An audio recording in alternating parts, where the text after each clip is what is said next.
Ini bukan khurafat, ini kiai yang menyaksikan. Dia buka jendela, kamu lihat Gusmi lagi sholat di atas pohon. Dilihat sholat di atas pohon. Mereka tidak percaya ini, ya. Mereka tidak percaya, orang-orang yang ingkar kepada tasawuf, ingkar kepada karamah, tidak percaya. Saya tidak membela orang tidak sholat. Setahu saya tidak ada wali kecuali dia sholat. Saya pernah suuzon dengan seorang wali, tapi baru suuzon, khatir di kalbu. Apa kata dia pandang saya? Jangan kamu kira saya tidak sholat. Ya salam. Jangan pikir pakai otak logika yang IQ-nya rendah ini, ya. Pikirlah dengan kehebatan Allah Subhanahu wa ta'ala. Semua ulama ahli sunnah ittifaq, ijma' bahwa karamatul awliya wajib dipercaya. Ini adalah tersebar di dalam tasawuf ini, saya katakan tidak mementingkan syariah, termasuk di daerah kami ini, Buya, yang mana orang-orang tasawuf merasa cukup sholat pakai ingat saja, jika mereka syariat tidak ada. Maksudnya apa? Saya punya jawaban lain yang antum belum kira. Yang tadi sholat khusyuk nggak? Khusyuk nggak? Pasti diterima Allah nggak? Dari awal takbir sampai assalamualaikum ingat Allah atau pernah ingat selain Allah? Jujur. Tidak jujur aja. Abdullah bin Amr yang berkalam dalam hadis Imam Tirmizi dikatakan awwalu ma qubida qabla yaumil qiyamah al-khusyu'. Yang pertama dicabut sebelum akhir zaman adalah khusyuk. Abdullah bin Amr dapat kalam ini dari siapa? Tentu dari baginda Rasul sallallahu alaihi wasallam. Disebut hadis mauquf fi hukmil marfu. Kita ini baru belajar sholat, baru latihan sholat. Makanya Allah mengatakan aqimis salata li dzikri. Aqim itu kalau diterjemahkan dalam bahasa sir, bahasa hakikat, latih-latihlah dirimu sholat untuk mengingat aku. Maka engkau yang baru berlatih jangan sombong kalau melihat orang belum berlatih. Jangan sombong, kita baru berlatih. Jangan suudzon kepada orang yang terlihat belum sholat. Mungkin dia tidak sholat. Gusmi, tahu Gusmi? Masyhur di zamannya, sezaman dengan ayahanda Gus Baha, gurunya Gus Dur. Itu diisukan, dia hafiz Quran, punya pesantren besar. Beliau diisukan banyak orang tidak sholat. Ngadulah orang kepada salah satu kiai di Pasuruan. Kiainya wali juga. Ini bukan khurafat, ini kiai yang menyaksikan. Dia buka jendela, kamu lihat Gusmi lagi sholat di atas pohon. Dilihat sholat di atas pohon. Mereka tidak percaya ini, ya. Mereka tidak percaya, orang-orang yang ingkar kepada tasawuf, ingkar kepada karamah, tidak percaya. Mereka nggak percaya. Kalau saya percaya, karamatul awliya saya percaya. Jadi kalau ada orang yang dimasyhurkan sebagai wali, tidak terlihat sholat, bukan berarti dia tidak sholat. Mungkin dia lagi nguji antum. Antum ini yang sholatnya begitu, sudah berani belum jadi juri, ya? Tapi semua ulama ahli tasawuf sepakat, ilmuna musyayyadun muqayyadun bil kitab wa sunnah. Ilmu kami sangat berkaitan erat dengan Quran dan sunnah. Imam Zarruq mengatakan al-batin yukhalifu zahir batil. Semua yang ilmu batin, ilmu tasawuf yang menyalahi syariat, maka itu batil. Man a'rafun nas bisyariah, a'rafuhum bisyariah, a'rafuhum bil khilaf. Orang yang paling mengerti syariat adalah yang paling mengerti khilafiyah. Baru tahu satu mazhab, sudah berani bantah mursyid, ya. Baru tahu satu mazhab, satu qaul, sudah berani bantah Habib. Ukur diri, antum baru hijrah berapa tahun? Habib 20 tahun, Habib 40 tahun.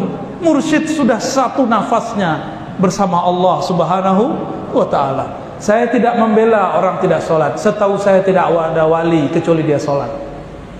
Saya pernah suuzon dengan seorang wali, tapi baru suuzon, khatir di kalbu. Apa kata dia pandang saya? Jangan kamu kira saya tidak sholat. Ya salam. Karena saya satu hari satu malam dengan beliau tidak terlihat beliau sholat. Terbesit di hati. Ternyata kawan saya naik ke lantai 2 sholat subuh, ada beliau di atas. Terus yang di bawah siapa?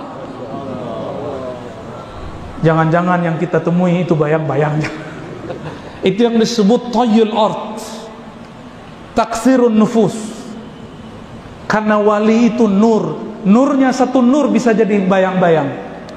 Nabi Muhammad sallallahu alaihi wasallam, dengan apa beliau melihat Uwais Al-Qarni? Karena pancaran nur Nabi sampai kepada Uwais. Uwais pun terlihat oleh Nabi. Nabi di Madinah, tapi wujudnya terlihat di kampung Uwais Al-Qarni. Paham tuh? Matahari satu dilihat dari semua bumi.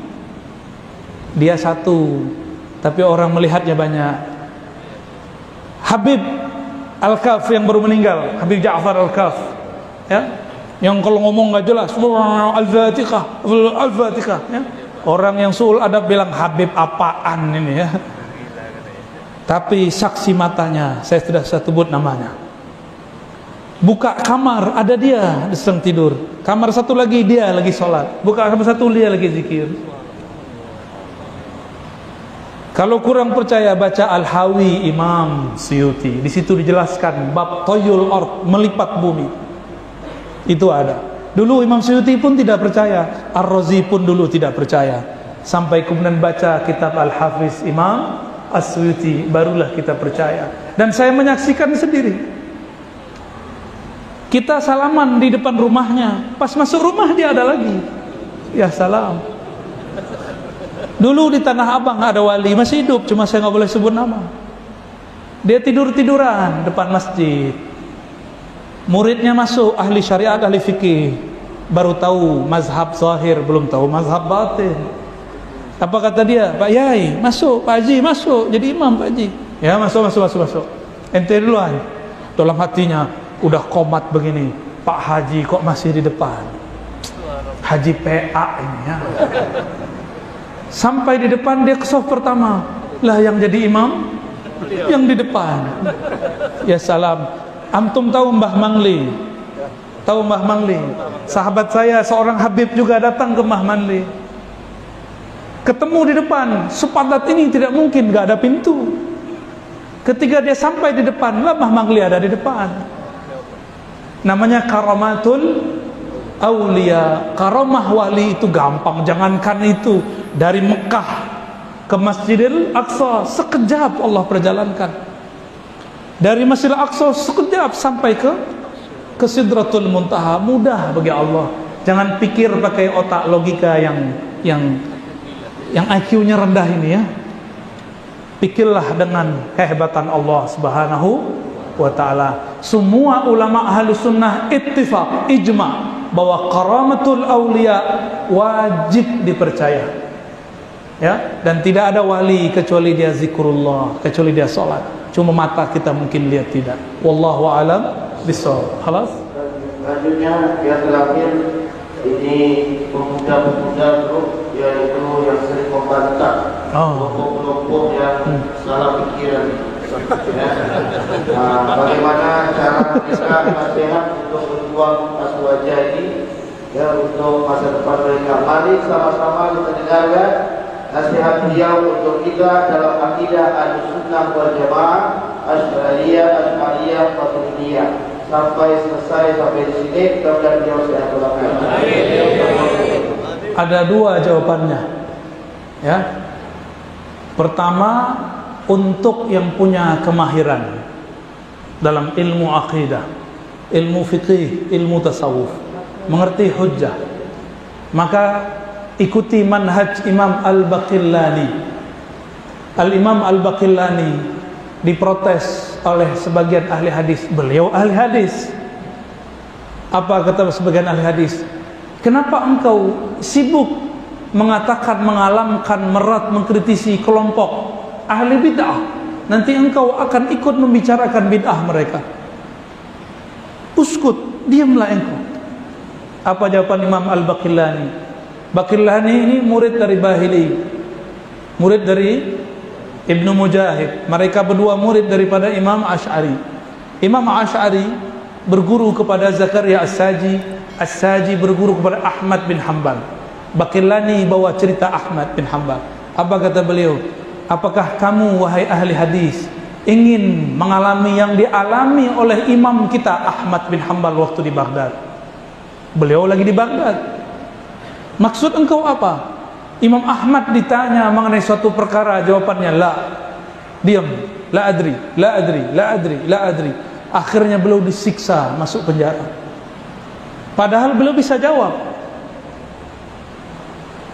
Beliau memahami pesan Imam Syafi'i, tapi terjemahannya ala Imam Ahmad. Imam Syafi'i pernah berkirim surat ke Imam Ahmad. Apa kata Imam Syafi'i? Sebelum beliau wafat tahun 204 Hijriah. Kejadiannya 14 tahun setelah beliau berkirim surat. Ya Aba Abdullah Ahmad bin Hanbal, Rasulullah menemuiku, mengunjungiku dalam mimpiku, sekedar menyampaikan salam kepada engkau. Rasulullah berpesan, isbir ala mihnatil Quran. Bersabarlah engkau janti jika ada perseteruan, perdebatan mengenai hakikat Quran, makhluk atau tidak makhluk. Pemahaman Imam Ahmad, sabar itu diam. Tapi Imam Ahmad punya kawan namanya Al-Karabisi, sabar itu harus jawab. Imam Ahmad akhirnya disiksa oleh Khalifah Al-Ma'mun, oleh Khalifah Al-Mutawakkil, Al-Mu'tasim, lalu Khalifah Al-Wathiq. 3 khalifah menyiksa beliau. Imam Ahmad itu pakai sarung. Algojonya sangat kurang ajar kepada ulama. Imam Ahmad sedang disiksa, lalu ingin dipermalukan di depan semua narapidana. Sarungnya dicopot. Untung kainnya agak panjang di atas. Maka beliau berkalam, ya Allah, sarung ini makhlukmu, izinkan aku memerintahkannya. Wa izari, ya izari, wahai sarungku, tutuplah auratku. Tiba-tiba auratnya menutup sampai kiamat, tidak pernah lagi terbuka di depan musuh-musuh Allah. Karamah Imam Ahmad. Beliau tidak pernah jawab. Karena beliau tidak pernah jawab, tidak pernah komentar, akhirnya beliau kalah. Imam Baqillani mengambil pelajaran besar. Jika kiai-kiai ulama habaib pengecut diam, tidak mau membahas sunnah dan bid'ah, tidak mau mengantar orang-orang yang suka membid'ahkan kita, siap-siap nanti masjid kita digusur, masjid kita hilang, bangunannya ada, itu masjidnya hilang. Mau? Maka kuatkan guru-guru kita, Habib, Syekh, Kiai, Tuan Guru, tolong jawab persoalan ini, jangan diamkan. Tidak usah takut. Saya dulu masih separuh-separuh. Sampai tahun 2017 kaki saya masih 2. Enggak enak, enggak mau ribut. Saya kira persoalan selesai kalau ditulis, ditaruh di web. Enggak. Tulis buku selesai, tidak. Ternyata harus idfa billati hiya ahsan. Harus ada aktivitas idfa. Idfa itu aktivitas yang sangat gesit. Tidak boleh nunggu ada orang nanya. Kita yang datang kepada mereka, kita mulai duluan diskusi. Kalau perlu mulai duluan debat. Cuma saya sudah belajar tasawuf, tidak hobi debat. Maka orang-orang yang berdebat, tolong jangan gunakan kata guguk, kata anjing, kata kambing. Debat-debat aja. Saya sudah coba mendebat mereka dengan 1000 dalil, 100 hujjah. Mereka tidak terima. Ini mubalaghah ya, menunjukkan takfir. Karena kita bukan ustadznya, kita tidak akan diterima. Meskipun yang saya bacakan Quran nomor sekian, ayat sekian, hadis Sahih Bukhari Muslim bab sekian, tidak terima. Karena anta lasta ustazi, kamu bukan ustadzku, kamu bukan manhajku, ente ahli bid'ah. Maka ya sudah, saya pun ganti model. Kalau sekarang kita bahas sunnah bid'ah, bukan untuk merat, bukan untuk mengkritisi mereka. kita membahas sunnah bid'ah untuk memperkuat amalan kita. Sepakat? Maka mohon para habib, para kiai, dihidupkan majelis bahsul masail, bahsul kalamiyah, bahsul masail ad-diniyah. Bawa kitabnya. Saya menghidupkan di Jakarta semua majelis kecuali cuma 2 atau 3 majelis, semuanya menggunakan kitab. Semuanya menggunakan kitab. Maka kita buat kitab Sahih Bukhari, Sahih Muslim, kita buat kajian itu.